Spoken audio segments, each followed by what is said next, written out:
Hey guys, I am Atri Mukherjee. Welcome back to this channel. Today I will discuss about fundamental rights of the Indian Constitution. So let's start. এই প্রসঙ্গে আমাদের first জানতে হবে what is Constitution.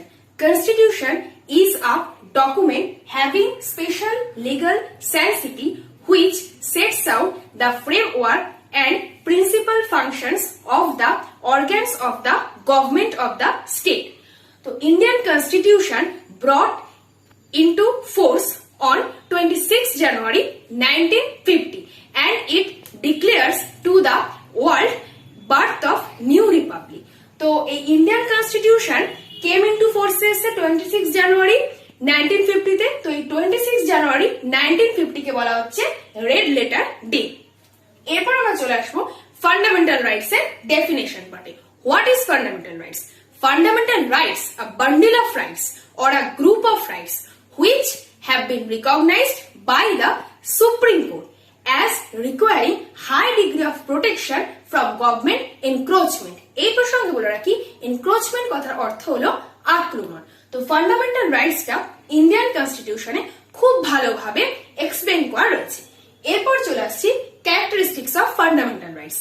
Number 1, fundamental rights are inspired by the US Constitution Bill of Rights. মানে fundamental rights টা US Constitution এর Bill of Rights এর দ্বারা inspired হয়েছিল। Number 2, fundamental rights are related with Magna Carta. What is Magna Carta? Magna Carta is a written document which is related with fundamental rights. And number 3, fundamental rights are not absolute. কারণ fundamental রাইটের মধ্যে অনেক reasonable restrictions রয়েছে। এরপর আমরা চলে আসবো essentials of fundamental rights. Fundamental rights কেন প্রয়োজন? Number 1, fundamental rights are essential to preserve the private and public right. মানে ফান্ডামেন্টাল রাইট প্রাইভেট এবং পাবলিক রাইটকে প্রিজার্ভ করার জন্য খুবই গুরুত্বপূর্ণ। And number 2, fundamental rights are essential to protect rights and liabilities from the encroachment of the powers delegated by them to their government. তো গভর্নমেন্টের যত পাওয়ার রয়েছে, এক্সিকিউটিভ হোক, লেজিসলেটিভ হোক, সব পাওয়ার উপর কিন্তু লিমিটেশনস রয়েছে। তো এবার আমরা জানবো যে কি কি ফান্ডামেন্টাল রাইট রয়েছে। প্রথমে 7টা ফান্ডামেন্টাল রাইট ছিল। Right to equality, right two freedom, right against exploitation, right two freedom of religion, right two property, cultural and educational rights, and last right to constitutional remedy. But এই Indian কনস্টিটিউশনের 44th অ্যামেন্ডমেন্টের দ্বারা right two প্রপার্টিটা abolish হয়ে গেছে fundamental rights থেকে। তো এটা গেল introduction part of the fundamental rights of the Indian constitution. তো এবার আমরা ডিসকাস করব আর্টিকেল 12। তো আর্টিকেল 12 এ বলা রয়েছে স্টেটের definition.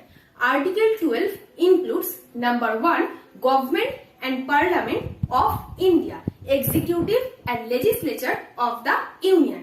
Number 2, government and legislature of the state, executive and legislature of the state. Number 3, all local and other authorities within the territory of India. And lastly, number 4, সেটা হচ্ছে all local and other authorities under the control of the government of India. তো এবার আমরা জানবো যে authority বলতে কি বোঝাচ্ছে। ওয়েবস্টার ডিকশনারিতে অথরিটি বলতে বোঝাচ্ছে a body or a person exercising powers to command. But article 12 এ অথরিটি বলতে বোঝাচ্ছে এমন কোন পাওয়ার যে পাওয়ারটা bylaws, notifications, rules, regulations, customs, usages এগুলো তৈরি করছে। এরপর চলে আসবো লোকাল অথরিটিতে। Section 3 subsection 31 of the general clauses অ্যাক্টে বলা হয়েছে লোকাল অথরিটি বলতে municipality, panchayat, district board, mining settlement board এগুলোকে বোঝানো হয়েছে। এরপরে আমরা চলে আসছি আদার অথরিটি। আদার অথরিটির মধ্যে আমরা দুটো ক্লজ পেয়েছি। ফার্স্ট হচ্ছে electricity board Rajasthan versus Mohanlal. The Supreme Court held that the expression other authority is wide enough to include all the authorities created by the constitution or statute, যার পাওয়ার রয়েছে এবং যে পাওয়ারটা কনফার্ড হচ্ছে ল এর দ্বারা।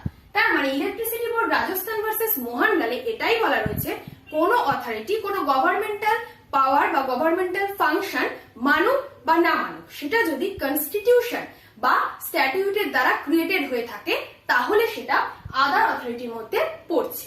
এবং সেকেন্ড যে কেস লটা পেয়েছি সেটা হচ্ছে Somprakash versus union of India. এখানে বলা রয়েছে একটা গভর্নমেন্ট কোম্পানি যেমন ভারত পেট্রোলিয়াম কর্পোরেশন, এটা আর্টিকেল 12 এ স্টেটের আন্ডারে পড়েছে। এরপর আমরা যে লাস্ট পয়েন্টটা পেয়েছিলাম authorities under the control of the government of India, এটার মানে হচ্ছে all areas outside the Indian territory, সেটা পড়ছে under the control of government of India. এখানে আমরা দুটো পয়েন্ট পেয়েছি, একটা আনএডেড মাইনরিটি স্কুল আর একটা হচ্ছে প্রাইভেট ইউনিভার্সিটি। আনএডেড মাইনরিটি স্কুলের ক্ষেত্রে কিন্তু গভর্নমেন্টের কোনো অ্যাডমিনিস্ট্রেটিভ পাওয়ার থাকছে না বা অ্যাডমিনিস্ট্রেটিভ ফাংশন থাকছে না, এবং এই আনএডেড মাইনরিটি স্কুলের ক্ষেত্রে রাইট টু ইকুয়ালিটি ক্লেম করা যাচ্ছে না। রাইট টু ইকুয়ালিটি কিন্তু স্টেটের এগেনস্টে অ্যাপ্লিকেবল হচ্ছে, বাট এটা আনএডেড মাইনরিটি স্কুলের ক্ষেত্রে ক্লেম করা যাচ্ছে না, মানে আনএডেড মাইনরিটি স্কুলের এগেনস্টে ক্লেম করা যাচ্ছে না। এরপর আসছি প্রাইভেট ইউনিভার্সিটি। প্রাইভেট ইউনিভার্সিটি এডুকেশনকে ইম্পার্ট করছে হায়ার স্টাডিজ এর ক্ষেত্রে, এবং এই প্রাইভেট ইউনিভার্সিটি তার যে পাবলিক ফাংশন রয়েছে সেটাকে ডিসচার্জ করছে by way of imparting education.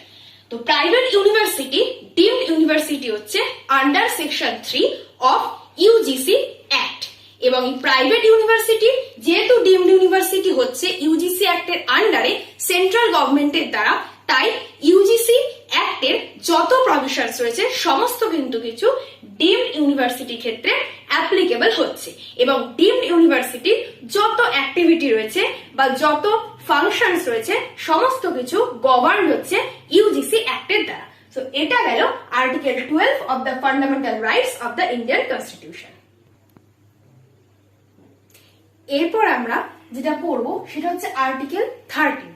সেখানে বলা হচ্ছে laws inconsistent with fundamental rights, মানে আর্টিকেল 13 এর ক্লজ 1 এ বলা হয়েছে প্রি কনস্টিটিউশনাল ল, মানে যে লগুলো কনস্টিটিউশন কমেন্সমেন্ট হওয়ার আগে তৈরি হয়েছে সেই ল যদি ফান্ডামেন্টাল রাইটস কে ভায়োলেট করে তাই সেই লটা ভয়েড হয়ে যাচ্ছে। এবং ক্লজ 2 তে বলা রয়েছে যেটা পোস্ট কনস্টিটিউশনাল ল, এখানে বলা রয়েছে পোস্ট কনস্টিটিউশনাল ল বলতে সেই লগুলোকে বোঝাচ্ছে যে লগুলো কনস্টিটিউশন কমেন্সমেন্ট হওয়ার পরে এসেছে। এখানে স্টেটকে প্রিভেন্ট করা হয়েছে যাতে স্টেট এমন কোন ল তৈরি না করে যে লটা ফান্ডামেন্টাল রাইট কে ব্রিচ করছে। তা সত্ত্বেও যদি স্টেট এরকম কোন ল তৈরি করে থাকে তাহলে সেই লটা আল্টা ভাইরাস হচ্ছে এবং ভয়েড হয়ে যাচ্ছে। আর ক্লজ 3 দিয়েছে ল বলে একটা টার্ম দিয়েছে যে লটা হচ্ছে ভেরি ব্রড কোনোটেশন, কারণ সেই ল এর মধ্যে bylaws, rules, regulations, notifications, customs, usages সমস্ত কিছু কিন্তু পড়ছে। এরপরে চলে আসছি কতগুলো doctrine. First doctrine, doctrine of severability or doctrine of separability. এর মানে হচ্ছে যদি কোন স্ট্যাটিউটের একটা পার্টকে আনকনস্টিটিউশনাল হিসাবে ডিক্লেয়ার করা হয় বা আনকনস্টিটিউশনাল ডিক্লেয়ার করা হয় তবে একটা কোশ্চেন অ্যারাইজ হচ্ছে যে পার্টটা আনকনস্টিটিউশনাল হচ্ছে শুধুমাত্র সেই পার্টটাই কি ভয়েড হচ্ছে নাকি এন্টায়ার স্ট্যাটিউটটা ভয়েড হচ্ছে। এই কোশ্চেনটা রিজলভ করার জন্য আসছে ডক্ট্রিন অফ সেভারেবিলিটি বা ডক্ট্রিন অফ সেপারেবিলিটি। তো এই ডক্ট্রিন অফ সেভারেবিলিটি বা সেপারেবিলিটিতে বলা হয়েছে কোন অফেন্ডিং প্রভিশন যদি কোন কনস্টিটিউশনাল পার্ট থেকে সেপারেট হয়ে যায় তো শুধুমাত্র অফেন্ডিং প্রভিশনটাই কিন্তু ভয়েড হবে, এন্টায়ার স্ট্যাটিউটটা কিন্তু ভয়েড হবে না। এই প্রসঙ্গে দুটো কেস রয়েছে। ফার্স্ট হচ্ছে state of Bombay versus balsa. এখানে বোম্বে প্রহিবিশন অ্যাক্টে বলা রয়েছে যে পার্টটা ভয়েড হচ্ছে শুধুমাত্র সেই পার্টটাই কিন্তু ইনভ্যালিড হচ্ছে, কারণ সেই পার্টটা এন্টায়ার স্ট্যাটিউটকে এফেক্ট করছে না। সো এন্টায়ার স্ট্যাটিউটটা ইনভ্যালিড এটা বলার কোনো মানে হয় না। এরপরে পড়ছে একটা খুব গুরুত্বপূর্ণ কেস একে গোপালন ভার্সেস স্টেট অফ মাদ্রাস। এখানে বলা রয়েছে আর্টিকেল 14 আল্ট্রা ভাইরাস হচ্ছে, কিন্তু আর্টিকেল 14 আল্ট্রা ভাইরাস হলেও এটা এন্টায়ার অ্যাক্টের ভ্যালিডিটিকে এফেক্টেড করছে না। এরপরে চলে আসছি second doctrine, doctrine of eclipse. Doctrine of eclipse এমন একটা প্রিন্সিপালের উপর বেস করেছে যে প্রিন্সিপালে বলা রয়েছে যদি কোনো ল কোনো ফান্ডামেন্টাল রাইট কে ভায়োলেট করে তাহলে কিন্তু সেই লটা ভয়েড আব ইনিশিও বা নালিটি হচ্ছে না, সেই লটা আনএনফোর্সেবল হচ্ছে এবং লটা ওভারশ্যাডো হচ্ছে ফান্ডামেন্টাল রাইটস এর দ্বারা, but it is not dead. Last একটা ডক্ট্রিন পড়বো যেটা হচ্ছে ডক্ট্রিন অফ লিফটিং দা ভেল। এখানে বলা রয়েছে যদি কোনো অ্যাক্টের কনস্টিটিউশনাল ভ্যালিডিটি কতটা সেটা নিয়ে টেস্ট করতে চাই তাহলে আমাদের জানতে হবে সেই অ্যাক্টের নেচার, সেই অ্যাক্টের ক্যারেক্টারিস্টিক্স বা সেই অ্যাক্টের ইম্প্যাক্ট কতটা, as the court May taken into consideration all the factors. তো এই গেল article 13 of the fundamental rights of the. এরপর আমরা যেটা পড়বো সেটা হচ্ছে article 14 of the Indian constitution. Article 14 of the Indian Constitution defines right to equality before law and equal protection of the law. Equality before law is a negative concept. Equal protection of the law is a positive concept. Equality before law is of English origin and equal protection of the law has been taken from American Constitution. Equality before law implies absence of any special privilege in favor of individual. তার মানে হচ্ছে আইজ of লতে সব পার্সনই কিন্তু equal হচ্ছে, উচ্চ স্তরের মানুষ হোক বা নিম্ন স্তরের মানুষ হোক সবাই কিন্তু সমান। যদি অফেন্স একই হয় তো পানিশমেন্টটা কিন্তু সবার জন্য সমান হবে। এরপর যেটা বলছে equal protection of the law. Equal protection of the law implies equality of treatment in equal circumstances. Equal সার্কামস্ট্যান্সেসে ট্রিটমেন্টটাও কিন্তু ইকুয়াল হবে। এই প্রসঙ্গে একটা কেস পেয়েছি, সেটা হলো state of West Bengal versus Anwar Ali Sarkar. এখানে বলা রয়েছে the second expression equal protection of the law is corollary with the first expression equality before law. তো এখানে এমন কোন সিচুয়েশন ইমাজিন করা যায় না যেখানে violation of equal protection of the law will not be the violation of equality before law. তো at last বলা যাচ্ছে যে equal protection of the law and equality before law দুটো এক্সপ্রেশনই is the one and the same thing. তো এরপরে চলে আসছি class legislation reasonable classification. Article 14 forbids class legislation but it does not forbid reasonable classification. So এবার আমরা জানবো what is class legislation. Class legislation is that which makes an improper discrimination by conferring a particular privilege upon a class of persons arbitrarily selected from a large number of persons.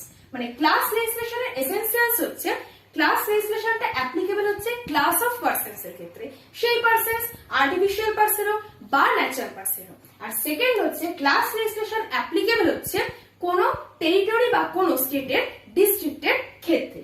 এরপর চলে আসছি reasonable ক্লাসিফিকেশনে। Reasonable ক্লাসিফিকেশনে দুটো condition রয়েছে। First condition the classification must be founded in an intelligible differentia and এই intelligible differentia things or persons এর মধ্যে distinguish করছে। and second হচ্ছে the differentia must have rational relation। তো এই প্রসঙ্গে আমরা আরো দুটো কেস পেয়েছি, সেটা হচ্ছে first EP Royappa versus state of Tamil Nadu. এখানে বলা রয়েছে the Supreme Court held that the Supreme Court has drifted out the traditional concept of equality which was based on reasonable classification and has laid down the new concept of equality। তো এখানে বলা রয়েছে যে equality is a dynamic concept with varying aspects and dimensions। and second এ বলা রয়েছে DS Nakara versus Union of India। এখানে বলা রয়েছে সেন্ট্রাল সার্ভিসেস পেনশন রুলস 1972 এর রুল 34 আনকনস্টিটিউশনাল হচ্ছে। সেই গ্রাউন্ডটা হচ্ছে এটা হচ্ছে পেনশনারদের মধ্যে retiring before a particular date and retiring after a particular date যাই হোক না কেন এটা কিন্তু কোনো রিজনেবল প্রিন্সিপালের উপর বেস করছে না এবং এটা আর্টিকেল 14 এর ক্ষেত্রে আরবিট্রারি হচ্ছে আর ভয়েড হচ্ছে। তো এই গেল part 1 of the fundamental rights of the Indian constitution. তোমাদের এই ভিডিওটা কেমন লাগলো মনে করে অবশ্যই কমেন্ট বক্সে জানিও। দেখা হচ্ছে নেক্সট ভিডিওতে। Thank you.